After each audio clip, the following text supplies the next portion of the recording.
Growing up in Zimbabwe was a difficult experience for many children, especially for those who lived in rural areas.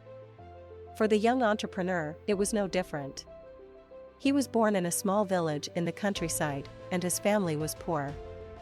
They had to make do with whatever resources they had, and the young man had to work hard to help his family make ends meet. The young man was determined to make something of himself, and he was determined to succeed. He was a bright student, and he was able to attend school, despite the financial difficulties his family faced. He was a hard worker, and he was determined to make the most of his education. He was also determined to make something of himself in the business world. He was fascinated by the idea of entrepreneurship, and he was determined to make a success of himself. He was inspired by the stories of successful entrepreneurs he heard, and he was determined to make his own success story.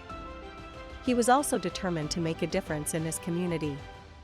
He was passionate about helping others, and he was determined to use his business skills to make a difference. He was determined to use his success to help those in need, and he was determined to make a positive impact on his community. The young man was determined to succeed, and he worked hard to make his dreams a reality.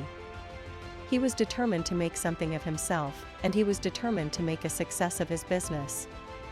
He was determined to make a difference in his community, and he was determined to make a success of his life.